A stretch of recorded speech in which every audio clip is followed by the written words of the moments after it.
the National Disability Expo ended today, and we want to focus really on the theme of the expo, which is building a disability inclusive and participatory society.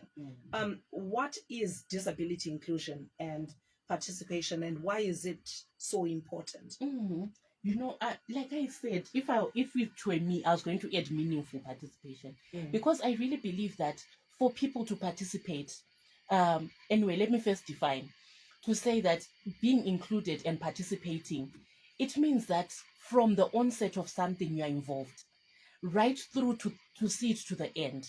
So, for example, we just launched the National Disability Policy in June 2021.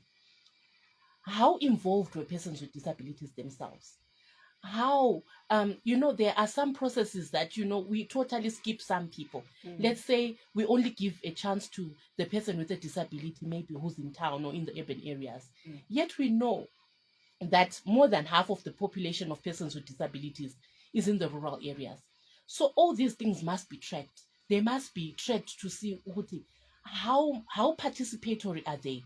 There are some spaces in which I see that they can invite everybody and say, Iowa, we have got this meeting. Then they don't provide, for example, a sign language interpreter. This means that a person who's deaf and uses sign language cannot participate meaningfully.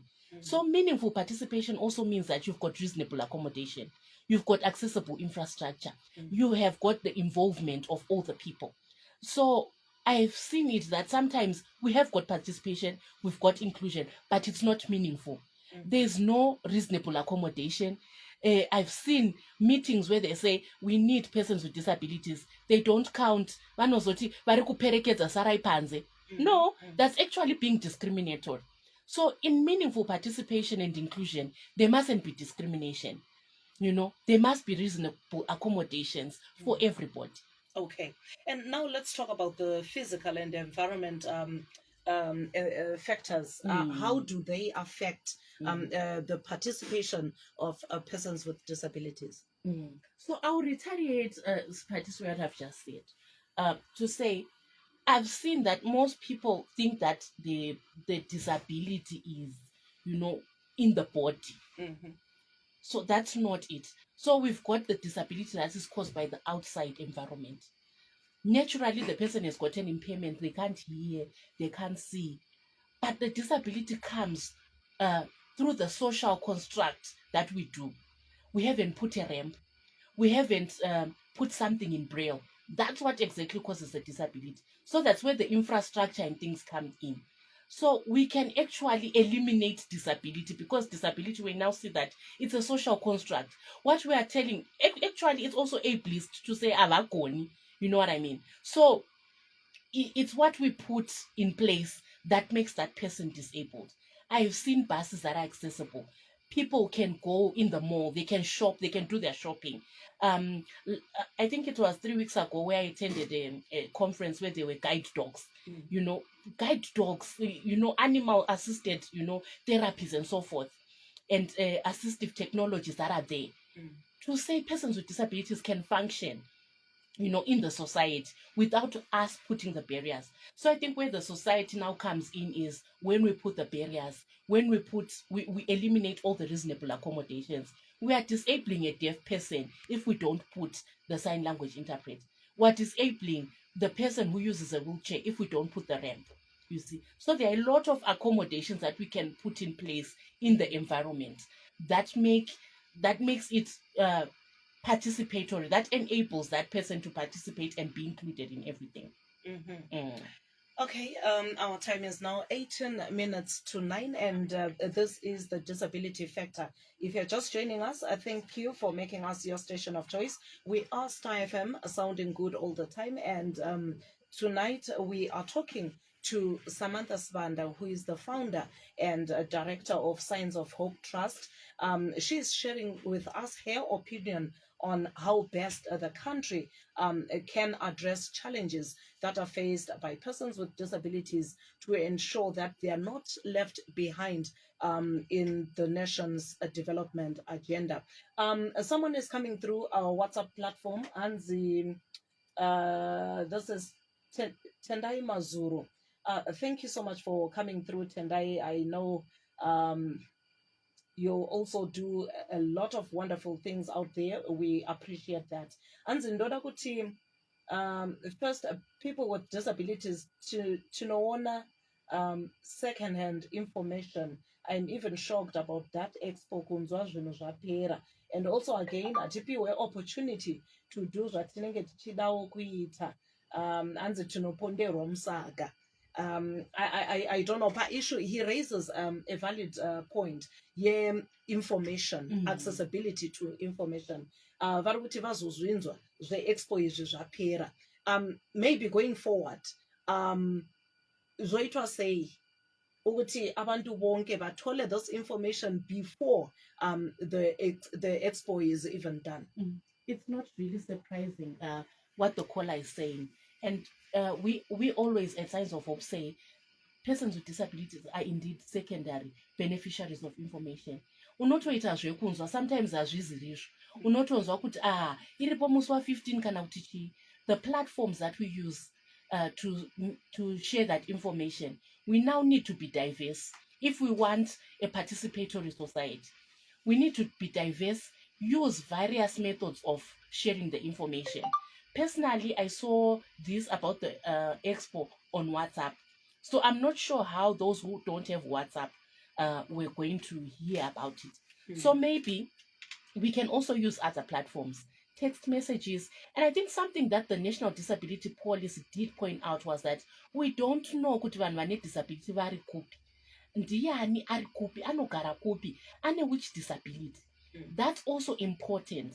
Kuti tizive kuti okay, munhu uyu anogarepi, uhlala ngapi muntu lo, usebulawayo ungapi, wobulawayo or ungapi. So that we know how to cater, because as it is right now, we are just planning blindly. Asiwazi lo kuti ubani lo bani bangapi. We saw this during COVID. The resources were late and they weren't dispersed kuhle, just because we were saying asiwazi ukuthi abale disability bangapi, bangobani, who are they. So there needs to be that. I know that the disability policy did point out kuti we need to have our own census, our own database to know who's who, in this sector as well.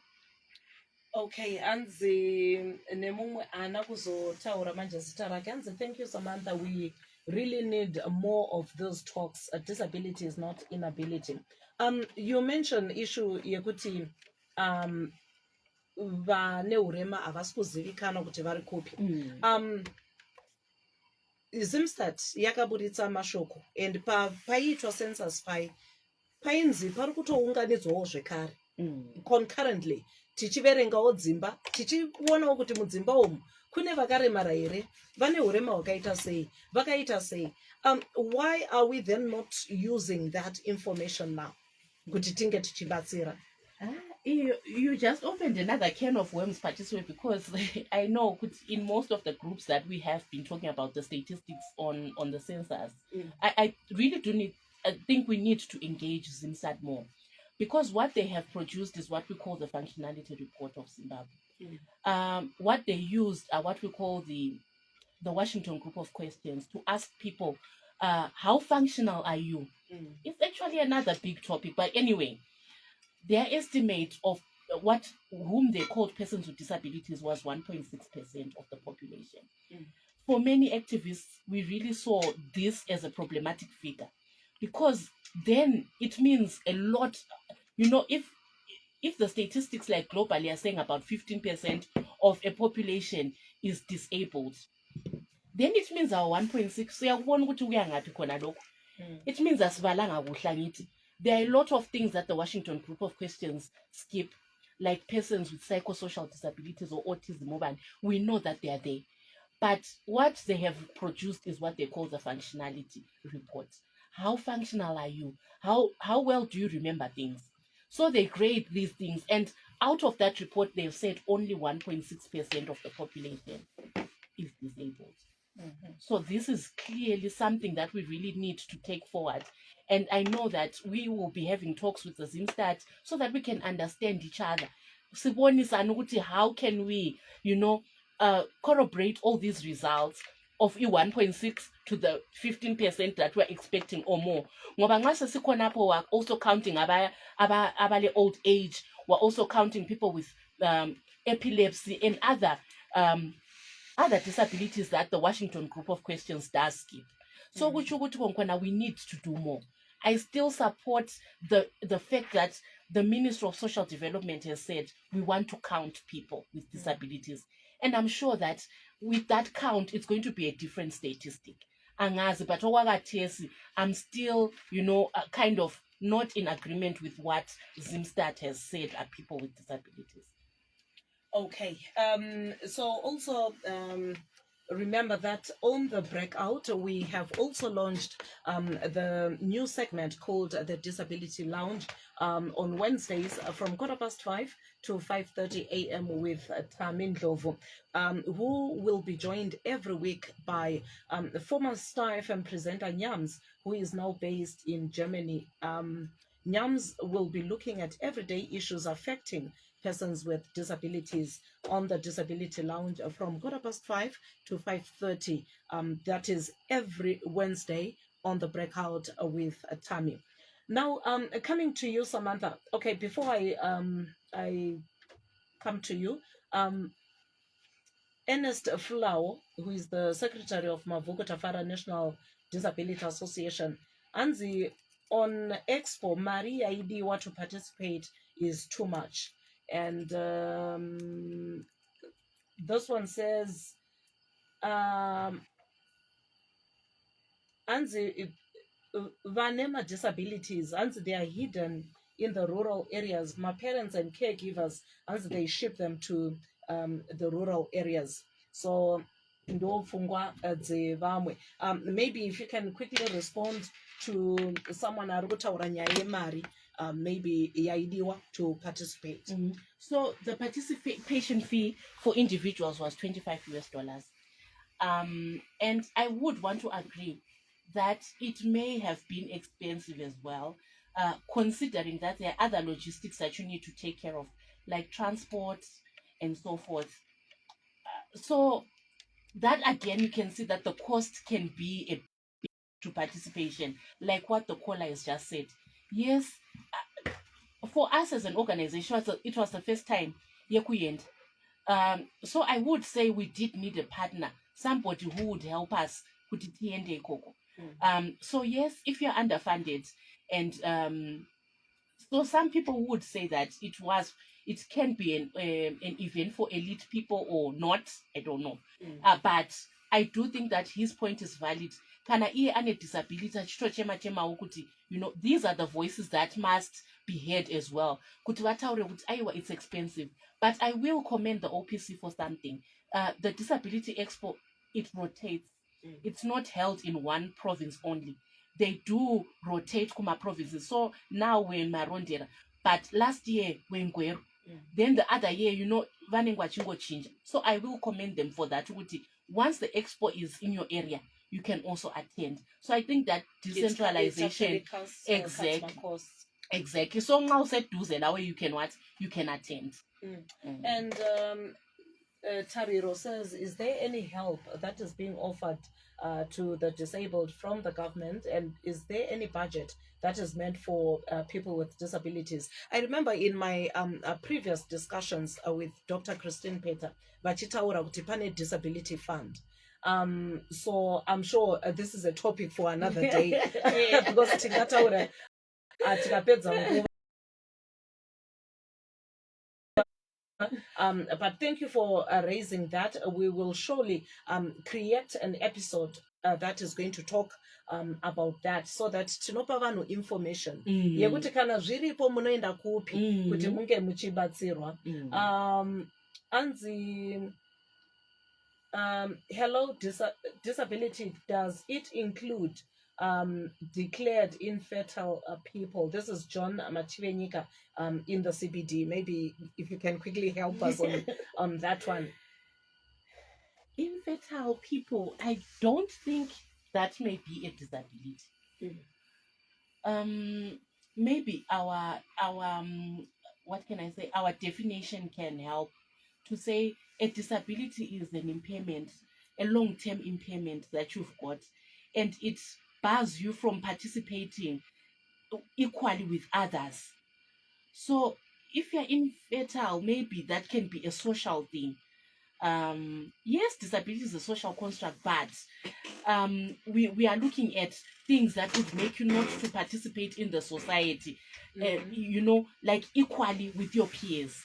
So for example, if we've got somebody who has got an amputated hand, right, and you're writing an exam for 3 hours, which means that maybe they have got to rest, they've got to, you know, if there are other challenges that they have, such that the examination board will then say, ava vanoda an extra maybe 30 minutes to complete what they are doing. So that then becomes a barrier. So I think that you can see now, Wuti, it makes you not to be able to participate, you know, like equally with others. Okay. Someone is coming through. Anzi, inini, I have a disability. Vazotumirawo nepicture yavo. Let me see. Okay. Anzi, I need help. I am sick, but andina wekuudza. Nekuti ndiri kurwadziwa handina anondibatsira. Ndine bhonzo rekumusana riri kubuda riri kurwadza. Please help. Handichatogoni kumuka. Hanzi ndogara kuGlenview. Please help me. Okay. I think we will. This is a separate issue. Tichazo Tarisa will definitely make a follow up. Tono kuti tingabatsire sei. Sorry, maybe I can interject. Yes. Also, you know, I would really love some people like to be specific to say help yauri kuda ndeyei. So I've realized that sometimes even in the process of trying to help, tinosara tisingazivi munhu anenge angotaura problem yake, like how the contributor has said. So it's good to say ndiri kuda help, ndinonida mapiritsi akati, or I need this. It's easier for us to refer, or you as a station to say, okay, there are some people vatakambohosta vanoita zvakati. That way it's easier for referrals. But ukangoti maybe handisi kunzwa zvakanaka, then tinogona kushaya kuti tozokutangira papi pakubatsira kwacho. Yeah. Thank you so much. Anzi, a follow up on infertility. Anzi, my companies are excluding such from child benefits payouts. Won't that constitute discrimination? Not exactly. So maybe the discrimination would be like, let me just try in a short space of time to talk to you about what is disability discrimination. If you look at the UNCRPD, there are 5 things that constitute as disability discrimination. Withdrawal of reasonable accommodations, not giving you the interpreter or this. Direct discrimination. Okay, anyway, but Kolaka, if you don't have a child, my benefits evana aninga kuita, what are you using them for? So you can see that that's grounds. Those benefits go to vanevana. So you wouldn't qualify for that before you know, without children. So you have to claim other things that you can claim, like there are some other like health policies or health benefits that you've got from the workplace. But evana ndiyevanhu vanevana, it's like now saying ndisina disability ndakuti ndakuda disability benefit, anti ndanzwa zvefund ndakutoti ndipeiwo ini ndisina, which means kuti ndakuba nditi. So no, it doesn't qualify. If you don't have children, which means that you don't qualify for those, you can claim the other benefits that you've got, within your company. Okay, nguva yedu ndo iri kumhanya. It's 3 minutes to 9, and if you're just joining us, we are Star FM, sounding good all the time, and this is the Disability Factor, and I am talking to Samantha Swanda, who is the director and founder of Signs of Hope Trust. She's also a human rights advocate for persons with disabilities. We are focusing on how to build a disability inclusive and a participatory society, which was the theme of this year's National Disability Expo, which ended today in Marondera. Because of time, I think let's quickly talk about the expo. Um, we know Yakatanga Msue Tuesday. What is the value of such expos in achieving inclusion and participation of persons with disabilities in socio-economic development? Okay. So I'll respond as somebody who went there, like as an organization for the first time. We did realize that there's need for physical interaction with people, and I think the expo is very important because you'll see that there are a lot of organizations that come to the expo specifically with things that they offer persons with disabilities. So it's a very, very good space for you to go. I remember there was an organization called Wiz Ear. They deal with ear challenges and ear problems. They also prescribe like hearing aids. So they were testing people actually on their scans to check how is your hearing. Do you need a hearing aid? There were also organizations like Lena Cheshire Disability Zimbabwe. They had also talking about how they do their orthopedics department was there, how they measure people for their wheelchairs. A lot of people were there. The senators were there. We also met Mr. and Miss Albinism. So everybody really in the space would be there. Even the organizations that really deal with some of the things, like I saw NASA as well. NASA was also donating wheelchairs. There were a lot of people there. So it's a space where you can go to and you can see partners that you may have overlooked. You may also see the services that are there for you as a person with a disability. And also as organizations, we can also create synergies from the Disability Expo. See what other people are doing and how it links to your work. We hadn't met other organizations from Marondera. They were there. People from Marondera whom we've never met. That was a good space to meet people as well. Okay, because of our time, in under a minute, the key issues that came out of this expo and the resolutions. The key thing that I saw, not a key thing, but something to note, is that anyway, in an expo, we expect that persons with disabilities must also be able to see how they can participate. I was excited about how young people with disabilities were saying, "Ko apatopinda say, apatopinda say." You know, we created that platform for them to ask and how they can be involved. And it's not about exclusion. It was good to see them interacting with those various organizations. We saw some of the donations in which we see, Uti, yes, we still have a long way to go in terms of our donations. What exactly are we giving? We have said as a country we are going towards empowerment versus charity. Let's do that as a team. So I really saw the teamwork. I saw the opportunities that were there, and I really do encourage that people, when they get the expo in their area, they must attend to see how they can be involved, because I think participation is about seeing how you can be involved. Well, with that, we have come to the end of our episode tonight, the Disability Factor. Thank you so much, Samantha. She is the founder and director of Signs of Hope Trust. Thank you so much for making time to share with us your views on how we can achieve a disability inclusive society in line with the country's national development agenda, as well as also international treaties and conventions. Thank you so much for coming through. This is your number one station, Star FM, sounding good all the time. Many thanks to my producers, Valeria Mandu and Ayesha Nyanzunda. Spatisiwe Mpofu. Catch me again, same time next week. But please don't forget that on the breakout, we have launched a new segment called the Disability Lounge with Tammy, and he will be speaking to a former Star FM presenter, Nyams, who is now based in Germany. And Nyams will be looking at issues, everyday issues that are affecting people with disabilities on the Disability Lounge. That is from 5:15 to 5:30 a.m. every Wednesday on the Disability Lounge, on the breakout rather, with Tammy. DJ Bale is up next. Good evening. Tune in to Star